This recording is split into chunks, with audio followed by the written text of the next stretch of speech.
Existe um livro que se propõe a ter, olha só, a chave da redenção da humanidade. Uma afirmação, no mínimo, ousada. Para dizer o mínimo. A proposta é apresentar uma síntese do saber, que une ciência, filosofia e religião, para responder, de uma vez, às perguntas mais fundamentais da nossa existência. Uhum. O material que a gente tem hoje é só a sinopse dessa obra, a grande síntese de Pietro Ubaldi. E a nossa missão aqui vai ser quase de detetive, sabe? Sim, pegar as pequenas pistas e tentar montar o quadro geral. Exato. As pistas são poucas. Um título super ambicioso, umas definições bem curiosas e uma citação enigmática do Albert Einstein. Com isso, vamos tentar entender por que uma obra com promessas tão gigantescas continua a fascinar tanta gente. Certo? Vamos começar a desvendar isso. E o ponto de partida, a primeira pista, está no próprio título. Sim. Não é só a grande síntese. O título completo é A Grande Síntese, síntese e solução dos problemas da ciência e do espírito. Ah, isso já muda tudo. Muda tudo. Isso já coloca o conflito principal na mesa. Ele não está dizendo que vai resolver os problemas da ciência ou do espírito. Ele está dizendo que os problemas são os mesmos e que a solução é uma só. É uma tentativa de construir uma ponte sobre um abismo que, para muita gente, é intransponível. Exatamente. E a sinopse vai direto nessas feridas abertas. Diz que o livro responde a perguntas como: por que os seres nascem, vivem e morrem e qual o destino de cada um nesse mundo e no outro? As grandes questões. As grandes questões, aquelas que nos mantêm acordados à noite. Mas o que me chama a atenção não é que o livro tenta responder. Muitos tentam. A promessa aqui é outra. É dar uma resposta única que sirva para tudo, tipo uma chave mestra para a realidade. E é aí que entram as qualificações, que para mim é a parte mais intrigante da descrição. Também acho. O texto não fala só de ciência, filosofia e religião. Ele especifica, entre parênteses, ciência não agnóstica, filosofia não partidária e religião não sectária. Cada parêntese desse é quase um manifesto. É um manifesto, é uma declaração de intenções. É uma tentativa de usar esses campos, mas se livrando do que o autor considera as suas bagagens limitantes. Peraí, vamos ter que analisar isso com calma. Ciência não agnóstica? Uhum. Para mim, soa quase como uma contradição. A ciência, por definição, não é agnóstica sobre aquilo que ela não pode provar ou medir. Sim, em tese. Se ela deixa de ser, ela não vira outra coisa. Como ele tenta resolver esse paradoxo? Essa é a grande provocação da obra, pelo que a sinopse indica. A ciência convencional, quando encontra um fenômeno que não pode medir, como a consciência, por exemplo, ela para. Certo. Ela diz, sobre isso não posso afirmar nada, é o agnosticismo metodológico.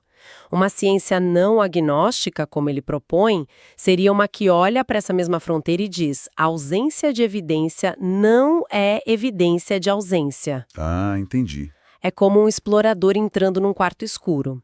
A ciência tradicional acenderia uma lanterna e descreveria só o que o facho de luz ilumina. Ok. Essa nova ciência tentaria talvez usar outros sentidos, sabe? O som, o tato, para inferir o que existe na escuridão. Ela se permite especular sobre o imaterial, não como um dogma, mas como uma hipótese de trabalho. Entendi. É uma expansão do campo de jogo da ciência. E quanto à filosofia não partidária? Imagino que a lógica seja parecida, né? Exatamente a mesma. Pense nas escolas filosóficas: estoicismo, existencialismo, materialismo. Certo. Elas são como diferentes receitas de bolo. Uma de chocolate, outra de baunilha. Uma filosofia não partidária não estaria interessada em defender que a receita de chocolate é a melhor. Ela quer saber o que é um bolo. Exato. Ela estaria tentando descobrir a receita original. A estrutura que faz um bolo ser um bolo. Qual é a essência por trás de todas as variações? A busca é por um princípio universal. E o mesmo vale para a religião não sectária.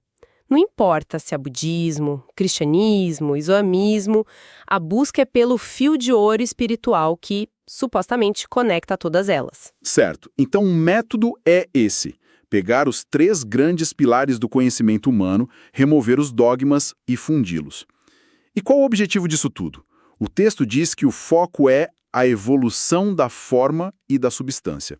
E aí ele usa uma imagem que é quase cinematográfica. É muito poderosa. Nos convida a uma longa viagem desde o átomo até o super-homem. Essa imagem é a espinha dorsal de tudo, segundo a descrição. É aqui que a obra deixa de ser só uma reorganização de ideias e se torna uma narrativa cósmica. Sim. A ideia de evolução aqui vai muito além do conceito biológico de Darwin. Ao conectar forma, que a gente pode entender como o mundo material, o corpo, A estrutura do átomo? isso, com substância, que seria a consciência, a energia, o espírito, o livro propõe um processo evolutivo único e de mão dupla. De mão dupla. O que quer dizer que a evolução da matéria e a evolução da consciência não seriam coisas separadas, Isso mesmo. mas que uma puxa a outra. A crescente complexidade de um cérebro, por exemplo, permitiria uma consciência mais complexa, e essa consciência, por sua vez, impulsionaria novas mudanças. Um ciclo. Precisamente. E é nesse ponto que a proposta da Odra entra, assim, em rota de colisão frontal com a ciência moderna. Totalmente. A biologia convencional vê a evolução como um processo sem o objetivo final, guiado pela seleção natural, por mutações aleatórias.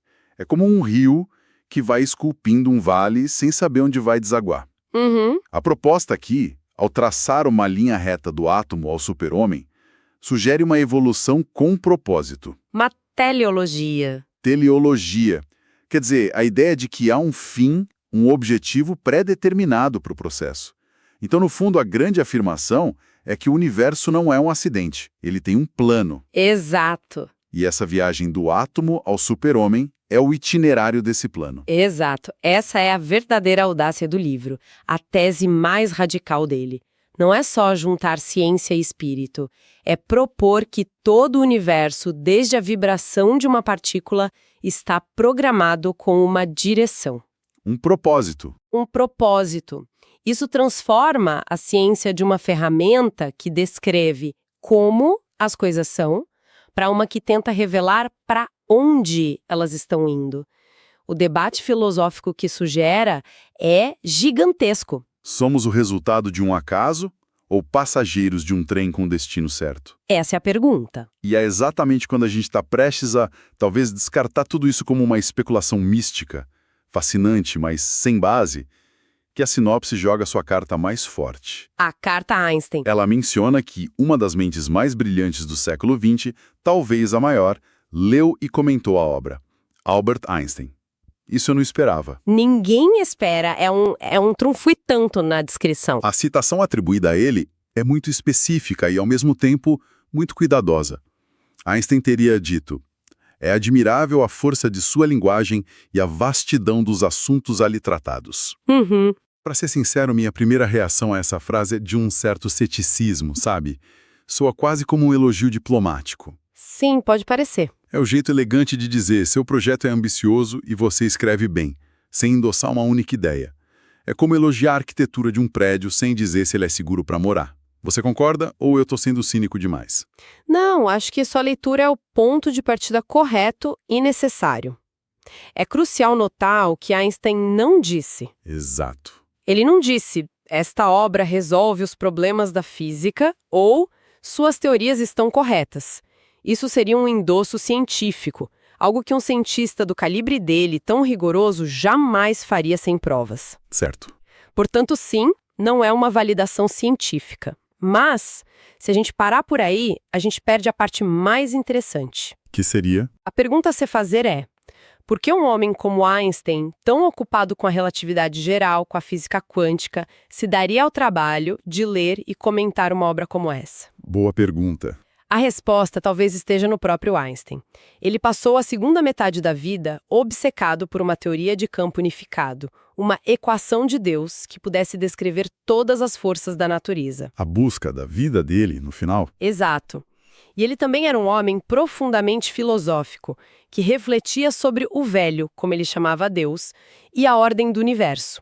A famosa frase, Deus não joga dados. Então você está sugerindo que ele viu, na grande síntese, um espírito parecido com o dele, uma busca por unificação, mesmo que por um caminho completamente diferente. Exatamente. Einstein reconheceu uma vastidão dos assuntos, porque ele mesmo transitava por esses assuntos. Ele viu a ambição monumental do projeto. O Bald estava tentando, com as ferramentas da filosofia e da intuição, fazer o que Einstein tentava com a matemática: unificar tudo. Entendi. A força da linguagem que ele admira talvez seja o reconhecimento da capacidade do autor de articular essa visão grandiosa de forma poderosa. Então a citação não é um endosso, mas é um aceno de respeito. De um unificador para outro. De um unificador para outro. Ele respeitou a magnitude da pergunta que estava sendo feita, mesmo que não concordasse com a resposta oferecida. Ok. Juntando todas as pistas da nossa investigação, o que tudo isso significa? O que a gente tem, com base nessa sinopse, é a apresentação de A Grande Síntese como uma obra de escopo, quase inimaginável. Não é só um livro, é a proposta de um sistema de GPS para o cosmos, que diz não só onde a gente está, mas para onde todo mundo está indo. Exatamente. A promessa do livro, como descrita, é oferecer um mapa para essa jornada evolutiva que é, ao mesmo tempo, material e espiritual. O que a sinopse nos vende é a ideia de um sistema de pensamento onde não há contradição entre um universo com leis físicas e um universo com propósito espiritual. Pelo contrário, né? Pelo contrário, ela sugere que são duas faces da mesma moeda, e a evolução é o processo que lapida essa moeda. E essa deve ser a razão do fascínio duradouro que a obra tem. A gente vive num mundo de conhecimento fragmentado. A física fala uma língua, a biologia outra, a filosofia uma terceira. E as religiões várias outras. É um alívio para uma ansiedade muito moderna de se sentir perdido no meio de tanta informação desconectada. Sem dúvida, independentemente de se concordar ou não com as premissas do livro, a própria ambição de resolver os problemas da ciência e do espírito de uma só vez fala diretamente a uma necessidade humana profunda de encontrar sentido e coerência no universo. É um projeto que, no mínimo, exige nossa atenção pela pura coragem intelectual. Com certeza. E isso nos deixa com um pensamento final, uma provocação para a gente explorar por conta própria. Manda! A sinopse descreve essa jornada evolutiva do átomo ao super-homem. Hoje, nós temos ferramentas que o Bald mal poderia sonhar: inteligência artificial, engenharia genética, neurociência. Interface cérebro-computador. Sim. Se essa trajetória evolutiva com propósito é real, será que essas ferramentas são apenas as próximas etapas naturais desse plano cósmico? Boa questão. Ou será que, pela primeira vez na história, a humanidade ganhou a capacidade de pegar o volante dessa evolução, de desviar do caminho traçado e talvez até de reescrever o destino final? Em outras palavras, a gente está se tornando os engenheiros do próximo passo, seguindo o plano ou criando um totalmente novo?